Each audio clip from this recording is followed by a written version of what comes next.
Je vous présente très rapidement l'un et l'autre. Vous pourrez en rajouter au fur et à mesure, rajouter des informations au fur et à mesure de la soirée. Camille, vous êtes médecin psychiatre, spécialiste des TCA. Vous êtes à Paris, à l'hôpital Paul Brousse Villejuif, qui s'occupe plus particulièrement de nutrition clinique, vous me corrigez si ce n'est pas ça, et qui est une référence nationale dans un contexte de cas extrêmes, vous en parlerez sans doute tout à l'heure, qui peuvent arriver en soins sous contrainte notamment. Mais vous n'êtes pas que ça. Vous animez allègrement les réseaux sociaux, vous nous en parlerez aussi, c'est-à-dire avec cette volonté, et c'est pour ça que vous êtes là ce soir, de vulgariser, de faire comprendre simplement ce que sont les TCA. Et vous avez écrit des bouquins. Alors, nous donner le titre du dernier, du premier aussi d'ailleurs, et puis du prochain, parce qu'il y en a un qui doit arriver, je crois, non, cette année, je ne me trompe pas? Parfait. Alors, les bouquins. Merci pour la présentation déjà. Alors les bouquins, le premier livre que j'ai écrit s'appelle Jeune régime minceur, la grande manipulation aux éditions Larousse. Et l'idée, donc ça parle pas directement que des TCA, mais l'idée c'était de vraiment reprendre toutes les croyances qui peuvent nous mener à des comportements qui vont mettre en danger notre santé et qui peuvent mener à des troubles alimentaires ou à des désordres alimentaires. Donc voilà, ça c'était le premier livre. On déconstruit les croyances et les idées reçues autour de l'alimentation, le poids, l'activité physique. Dont on va parler ce soir. Déconstruire un peu l'idéal de minceur, avoir un regard un peu plus critique sur ce qui se passe sur les réseaux sociaux, voilà, globalement. Et le deuxième livre, il est sorti il n'y a pas très longtemps, ça s'appelle Quand manger te fait galérer. Et c'est là pour le coup un livre que j'ai coécrit avec Dr Saoudi Hugo, qui est à destination des adolescents qui souffrent de TCA principalement, mais qui finalement est ouvert à toutes les personnes qui souffrent de troubles alimentaires et leurs proches, et même les soignants au-delà de ça, pour mieux comprendre ce que sont les troubles à travers l'histoire d'une jeune fille, une histoire fictive, mais qui reprend le parcours de plein de patients qu'on a pu avoir au fil des années. Et une histoire au cours de laquelle on va pouvoir intervenir en tant que psychiatre pour expliquer finalement ce que c'est que les symptômes, à quel moment il faut aller vers les soins, pourquoi est-ce que les soins sont nécessaires, à quoi ça sert un psychiatre, c'est quoi la différence avec le psychologue, c'est quoi l'hospitalisation, pourquoi il y a un cadre. Voilà, il y a plein de choses en fait qu'on a essayé de vulgariser au maximum, et l'idée c'est mieux comprendre pour aussi mieux réagir et mieux agir en tant que proche et en tant que soignant et personne souffrant de troubles. Alors, autre média pour vulgariser, les réseaux sociaux. Être présente sur les réseaux sociaux, c'est justement important pour tenter d'apporter la juste information, ou en tous les cas de corriger celle qui circule et qui peut nous donner vraiment de fausses idées sur les bonnes idées pour perdre du poids ou bien devenir plus sportif. Nicolas en parlera aussi. Alors, ces réseaux sociaux... Alors du coup, je suis sur les réseaux sociaux depuis 2020 et donc mon compte c'est DocTCA. L'idée c'est vraiment de vulgariser au maximum, de donner la bonne information autour des troubles alimentaires et déconstruire aussi tous les messages, les fausses informations et la désinformation qui finalement prend plus de place dans les médias que la véritable information. Donc l'idée c'est d'essayer de déconstruire ça pour aider... une majorité d'entre nous à y voir plus clair et à éviter de se retrouver soit dans des troubles alimentaires ou à éviter de se retrouver avec des soins qui ne sont pas du tout adaptés quand on souffre déjà de troubles alimentaires. Donc voilà, c'est j'espère, un lieu, une safe place et un lieu d'information fiable qui va continuer à se développer tant que je peux. Super. Nicolas Sahuc, donc vous êtes diététicien à Nîmes, rattaché au CHU de Montpellier, c'est bien ça. Mais avant d'être diététicien, ou en même temps d'ailleurs, je ne sais pas, vous avez fait un parcours particulièrement riche. Alors bien sûr en addictologie, psycho au départ. Camille a fait addictologie, oui. Pas Moi, vous. J'ai fait addictologie. Ah oui, vous avez fait addictologie. Psycho au départ, philo. Non, au contraire, j'ai commencé en 2006-2007, j'ai été formé sur les troubles des conduites alimentaires à l'hôpital Sainte-Anne à Paris, avec le DU TCA.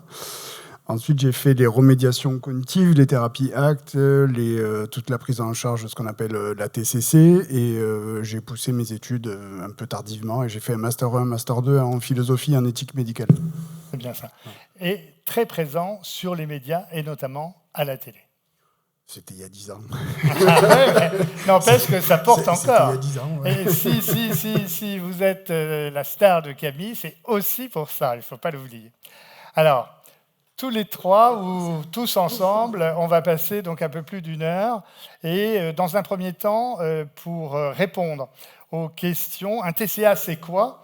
Et tenter de démêler justement le vrai du faux. Un deuxième temps sera pour combattre les idées reçues. Et le troisième temps pour tenter de mieux comprendre, en fait, afin d'agir au plus juste et de regarder les TCA comme une vraie maladie qui peut se soigner, l'accepter et se faire aider. Alors, une première question, si vous deviez casser une idée fausse immédiatement sur les TCA, ça serait laquelle? Camille, ou peu importe, qui commence? Moi, celle que je reprends tout le temps, c'est l'idée que les TCA ne se soignent pas. C'est vraiment l'idée qui me mine le plus, je crois. On entend régulièrement les patients expliquer, enfin des jeunes, des moins jeunes, expliquer qu'on leur a dit à un moment donné dans leur parcours qu'il fallait apprendre à vivre avec les troubles alimentaires, que ce soit de l'anorexie, que ce soit de la boulimie ou de l'hyperphagie boulimique, que ça ne pouvait pas se soigner, surtout à partir d'un certain stade. Et ça, je pense que c'est une idée reçue qu'il faut absolument déconstruire. Oui, ça peut prendre du temps de se soigner, mais oui aussi, on peut guérir complètement à n'importe quel moment, quelle que soit la durée d'évolution des symptômes. Nicolas. Je compléterai seulement avec l'idée que vous n'allez pas y arriver à en sortir seul. Il faudra être énormément aidé dans cette traversée du désert, clairement, vers ces moments difficiles. Et si possible, demandez de l'aide. Ne restez pas entêté dans cette idée que vous êtes plus forte que la maladie et que seul vous allez y arriver. Parce que malheureusement, c'est beaucoup de temps perdu. Et je crois que le temps est précieux, clairement. Donc du coup, essayez de ne pas trop traîner dans cette idée que vous allez y arriver seul. On va vraiment vous aider, mais seul, c'est complexe. Alors, est-ce que vous pouvez me citer tous les deux, justement, les différents TCA? Les différents TCA et quel TCA toucherait qui plus particulièrement si on a la possibilité, effectivement, d'avoir une espèce d'approche de ce style? Les différents TCA. Les plus classiques, on vient de voir l'hyperphagie boulimique qui a été très bien présentée, qui a bien expliqué tout ce qui se passait sur la mécanique de la régulation des émotions avec des quantités massives d'aliments. C'est là où c'est important. On parle aussi parfois de désordre alimentaire. Là, les crises de boulimie, on voit bien que c'est une quantité massive d'aliments. C'est pas quelqu'un qui va rentrer en fin de journée, qui va manger un paquet de gâteaux, même si ça peut nous sembler complètement fou comme idée.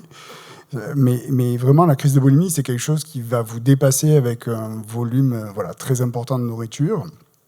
Et comme vous l'avez vu, la patiente, malheureusement, comme il n'y a pas de stratégie de régulation du contrôle de poids, obligatoirement, ce sont des patients qui glissent doucement vers le surpoids et qui peuvent glisser dans l'obésité. C'est pour ça que, passé un temps, on a eu une question de savoir est-ce que l'obésité était un trouble du comportement alimentaire. Ce n'est pas la réalité, mais on peut rencontrer dans les patients qui souffrent d'obésité des patients qui sont hyperphages boulimiques. Ensuite, les deux grands classiques qu'on connaît, et il y a toujours eu la part belle depuis des années, sur l'anorexie mentale, où là, clairement, c'est assez identifié, le corps qui est relativement maigre, le refus de manger. Ça, c'est la forme, je dirais, la plus visible. Mais ce qu'on rappelle et ce qu'on voit, nous, en consultation, chacun de notre côté, mais c'est les mêmes patients, c'est aussi beaucoup de patients désormais qui ont des IMC qui sont relativement normaux et qui sont quand même encore dans une stratégie de refuser de manger en quantité suffisante, de refuser de manger des calories, qui sont encore dans des comptages. Et aujourd'hui, on a une évolution aussi dans l'esprit critique de la maladie de l'anorexie. Ce n'est pas uniquement des corps maigres. Et ça, c'est important de le dire parce que aussi, on a beaucoup de patients qui vont se retrouver dans une non-légitimité de venir nous voir en consultation pour nous dire qu'il y avait un problème parce que le poids est sensiblement proche de l'IMC ou il est à l'IMC, mais il y a encore beaucoup de comportements alimentaires problématiques et les gens n'osent pas. Donc ça, c'est une idée, on parlait des idées fausses, des idées reçues qu'il faut casser aussi. Dès que vous avez vraiment quelque chose qui vient vous perturber sur votre comportement alimentaire, vous perdez pied, vous avez un doute, il faut aller consulter. Si possible, des spécialistes. Donc là, c'est toute la problématique de trouver des spécialistes dans la région. L'autre solution, il existe un numéro d'écoute national qu'on vous donnera, je crois qu'on le diffuse tout à l'heure, qui existe et qui est totalement anonyme et dans lequel vous pouvez appeler, vous aurez des réponses. Camille, parfois, répond. Et vous allez trouver des spécialistes qui vont pouvoir déjà vous rassurer, peut-être vous aiguiller sur les prises en charge ou ce qu'il y a à faire le plus rapidement, et puis après, engager des soins au fur et à mesure. Donc, pensez que...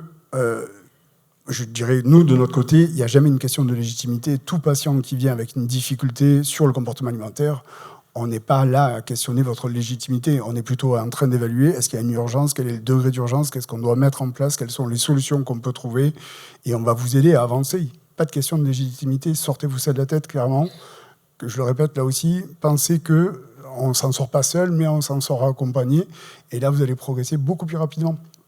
Donc ça, c'est important. L'autre point, après, bien sûr, dans les grands troubles alimentaires, c'est la boulimie. Et en effet, on va se retrouver avec des patients qui ont, comme l'a décrit la jeune dame tout à l'heure, ces crises massives d'aliments, mais par contre, dramatiquement, avec ces stratégies de contrôle qui peuvent passer par l'hyperactivité physique, qui peuvent passer par l'utilisation des diurétiques, qui peuvent passer par les vomissements. Et là, on va sensiblement retrouver des patients qui sont dans des IMC que nous, on considère normaux, mais par pitié, ne comprenez pas derrière notre mot dit IMC normal qu'il y a quelque chose de normal. On dit seulement d'un IMC, c'est un calcul qui nous permet de dire quelle est l'incidence sur les risques de votre santé.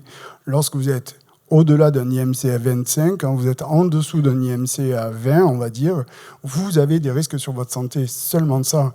On utilise par abus de langage le mot de normalité, mais ça ne relève pas de la normalité, de quelque chose de sociétal, de culturel, etc. Ça ne relève pas de cette identité. Juste, ça nous dit, vous avez un IMC qui est plutôt bas, vous avez un IMC qui est plutôt haut, il y a des risques qui vont être associés à votre santé. Seulement ça. Sortez de la notion de culture. Oui, finalement, c'est le symptôme qu'on prend en compte et qu'on va prendre en charge. C'est pas la question de l'IMC, en fait. Quel que soit l'IMC, on peut souffrir de troubles des conduites alimentaires, donc ça, c'est important de le dire. Et que les troubles des conduites alimentaires, si on veut faire une définition très généraliste, ça se définit par la perturbation du rapport à l'alimentation, du rapport souvent au corps, aussi au-delà, qui va impacter la vie de la personne, impacter la santé mentale et la santé physique. Et ça peut concerner n'importe quel IMC, n'importe quel poids. Et dans tous les cas, effectivement, c'est légitime et c'est le symptôme et le ressenti du symptôme qui va être pris en soin par les spécialistes. Il y a un autre trouble qu'on n'a pas parlé d'ailleurs cet après-midi, on a oublié, c'était le night eating syndrome. Ce sont les gens qui vont avoir des consommations massives d'aliments dans la nuit. D'accord. Voilà, ça c'est un trouble aussi qui existe. C'est vrai qu'on n'en voit pas régulièrement, mais en tout cas, on en voit quelques-uns. Alors, juste une question. Est-ce que les TCA, c'est juste une question, justement, de nourriture ? Est-ce qu'on peut dire ça ? Non, on ne peut pas dire ça. C'est une idée qu'on se fait. Ouais. C'est finalement la partie visible de l'iceberg. Cette question d'alimentation, cette question de poids aussi. On dira que c'est les deux grands critères qui sont visibles. Et souvent, on rattache ces maladies-là uniquement à ces symptômes-là. Mais en dessous, la partie immergée, elle est très très complexe, elle est très variée d'une personne à l'autre, d'une pathologie à l'autre, mais rien que d'une personne à l'autre dans une même pathologie, on va avoir un nombre impressionnant de facteurs différents qui vont amener à des symptômes alimentaires qui sont là, qui sont les comportements qui sont visibles et qui se manifestent chez la personne, mais qui finalement sont le reflet d'une souffrance, d'un mal-être, de vulnérabilité, d'autres troubles psychiques, de traumatismes, de difficultés d'estime de soi, de vraiment plein de choses. Nicolas, envie d'ajouter quelque chose à ça ? Non, oui. Quand j'écoute Camille, je me dis, mais en fait, vraiment, on a à l'heure actuelle, moi je le considère depuis très longtemps, qu'on a quasiment tous les outils pour pouvoir traiter les troubles alimentaires. La vraie difficulté, c'est d'arriver à sortir de cette, comme je disais, non-légitimité, à croire qu'on va y arriver seul, ou à croire que c'est passager, que ça va durer que seulement 2, 3, 6 mois, ce petit régime qui a été commencé, et puis je contrôle tout, etc. Ce qu'on appelle la phase de lune de miel, qui dure quelques temps, et puis après, malheureusement, après cette phase de lune de miel, ça se dégrade, parce qu'il faut considérer aussi un trouble alimentaire avec une dimension d'inertie, c'est-à-dire que le temps que vous commenciez à réduire vos apports, oui, il y a de la perte de poids à un moment donné, mais c'est un peu comme si vous étiez dans votre voiture, vous arrêtez d'appuyer sur l'accélérateur, donc du coup, votre cerveau et le moteur n'est plus nourri. Donc au fur et à mesure, il y a un peu d'inertie jusqu'au moment où vous allez arriver où il n'y a plus d'inertie, et là, c'est tous les organes qui vont commencer à être impactés, la santé mentale va en prendre un coup, les troubles du sommeil, la dépression qui va apparaître, vous allez avoir des troubles digestifs, vous allez perdre vos cheveux, les ongles qui vont casser, on va avoir ce tableau clinique qui va apparaître. Mais ça, déjà, quand c'est engagé, on est presque en retard sur la maladie. C'est toujours un peu cette course contre la montre, ce rapport au temps. Je sais que la plupart des patients, on en parle tout le temps, et même entre nous, on est vulgaire quand on dit ça. On dit aux patients, il faut que vous repreniez du poids, il faut qu'elle reprenne du poids, mais c'est pas ce qui est caché derrière. Ce qui est caché derrière, c'est une course contre le temps. Cette maladie, quand vous ne faites rien, malheureusement, elle gagne du terrain. Donc on n'a pas le temps de ne pas rien faire dans cette maladie-là. On est obligé d'agir. On est obligé de vous motiver. Quand la motivation parfois n'est pas là, on est là pour secouer parce que y a une urgence.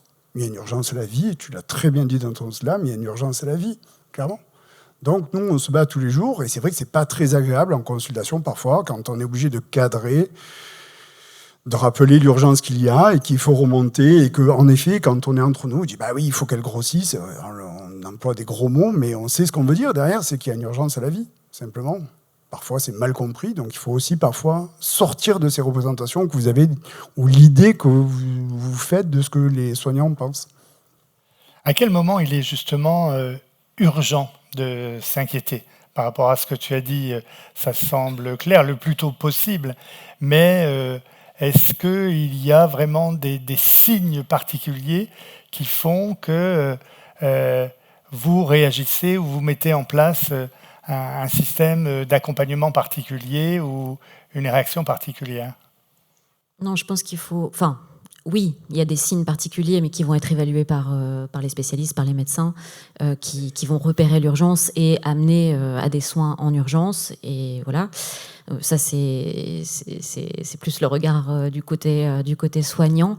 Après, l'urgence, c'est d'aller vers les soins. C'est vrai que plus, on le sait aujourd'hui, plus la prise en charge, elle va être précoce et plus l'évolution sera favorable, plus le soin sera efficace. Et effectivement, quand on laisse s'installer la maladie, plus on la laisse s'installer, plus elle s'inscrit dans la vie de la personne, plus la personne va ritualiser autour des symptômes, finalement presque normaliser le symptôme dans sa vie, et plus ça va être compliqué de s'en détacher. Et au-delà de ça, plus il va y avoir aussi de complications et de séquelles à moyen terme, à long terme de ces maladies. Donc l'urgence, c'est la prise de conscience et l'arrivée aux soins spécialisés.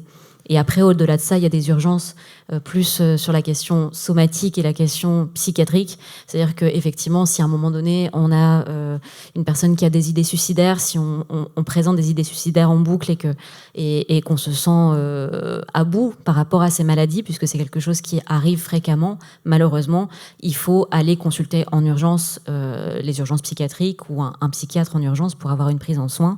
Et sur le versant somatique, c'est tout ce qui est symptômes un peu aigus, inhabituels, malaise, les hypoglycémies. Enfin, il y a plein d'éléments, des tachycardies importantes, enfin le cœur qui s'emballe, des douleurs.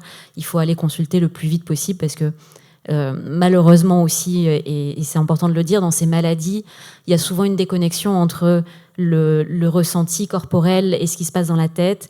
Et donc, la personne qui souffre ne va pas forcément se rendre compte qu'elle est dans une situation critique.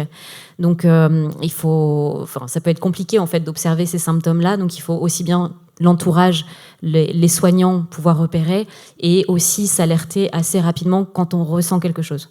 Voilà. Est-ce qu'il y a un âge pour avoir un TCA? C'est une question un peu stupide, sans doute, mais justement, ça... Je crois qu'on a vécu... Toi, tu as vu beaucoup en urgence, mais moi, j'ai vu tous les âges. Tous les âges, alors je reprends les mots de Sylvie, on peut guérir aussi à tous les âges. Une des patientes que j'ai suivie qui a guéri, elle a guéri à 74 ans.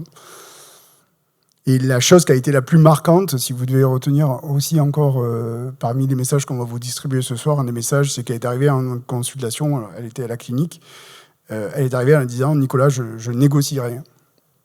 J'ai dit « Ah bon, même pas, on discute même pas du menu ?» Elle me dit « Non, j'ai compris que toute ma vie, je suis resté malade uniquement parce que je passais mon temps à négocier avec les soignants. » Et quand elle avait dit ça, j'ai dit « Ok, c'est fait ». Et en effet, elle a repris du poids naturellement. Oui. Et le chemin était déjà fait, quasiment.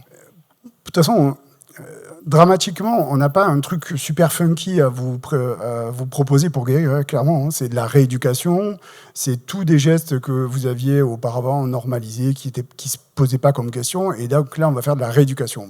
Vous cassez la jambe, vous allez chez le kiné. C'est pas un moment joyeux dans cette rééducation. Il va augmenter le poids et vous allez souffrir. Il y a des moments où vous êtes démoralisé.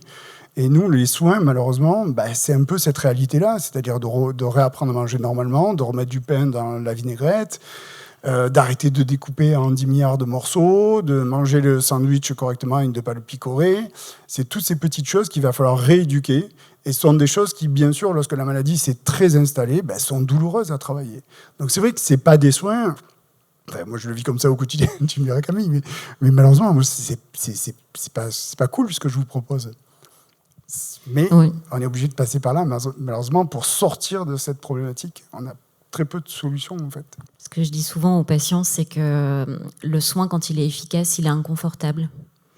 Quand il y a, malheureusement, on entend aussi beaucoup aujourd'hui de coachs en troubles des conduites alimentaires qui vont proposer des soins rapides, indolores, qui promettent une guérison totale au bout de 3 mois, qui promettent... une non-prise de poids, par exemple, dans des contextes de dénutrition et d'anorexie mentale sévère, ou qui promettent aussi l'arrêt des crises très rapidement, sans difficulté. C'est pas possible. C'est pas possible. Le soin pour les troubles alimentaires, il est long, il est inconfortable, il est difficile, il se fait pas de façon linéaire, c'est pas parfait. Il y a des moments qui vont être très compliqués, ça demande beaucoup d'engagement de la part de la personne qui souffre, qui doit être complètement acteur de ses soins et comprendre pourquoi est-ce qu'il met en place des soins à un moment donné et pourquoi il doit s'accrocher au quotidien et tenir dans le temps. Donc ça, c'est, à mon sens, quelque chose aussi qui est très important de rappeler que le soin dans les troubles alimentaires n'est pas confortable et c'est normal. On passe d'une situation d'équilibre quelque part où le trouble alimentaire est là comme une solution à des symptômes, potentiellement vient comme un pansement finalement sur une blessure. Et là, ce qu'on va faire avec le soin pour le trouble alimentaire, c'est essayer de retirer ce pansement et travailler avec la blessure qui est en dessous. Et ça va prendre du temps et ça va des fois être encore plus inconfortable quand le symptôme du trouble alimentaire est complètement retiré parce que derrière, il y a aussi autre chose encore à travailler. Donc voilà, ça prend du temps et c'est normal et c'est comme ça que c'est efficace aussi. Alors la question pas facile à poser, c'est les TCA, on peut en mourir. Ah oui. Ouais. Malheureusement, ce sont des maladies psychiatriques et on minimise peut-être souvent cette question. Ce sont des maladies, l'anorexie mentale, par exemple, parmi les 3 entités principales, c'est la maladie psychiatrique au plus haut taux de mortalité, que ce soit en lien avec les complications de la dénutrition ou que ce soit en lien avec des suicides. Donc ça, malheureusement, c'est effectivement des maladies qui peuvent amener au décès. Et dans la boulimie, de la même manière, il y a également des complications qui sont gravissimes, mais on n'a pas forcément en tête les risques qu'on prend, par exemple, à avoir des conduites de purge de façon régulière ou à faire de l'hyperactivité physique malgré des carences et un déficit énergétique. Le cœur ne supporte pas forcément. Il y a plein de mécanismes qui font qu'à un moment donné, on peut, décéder en lien avec des complications.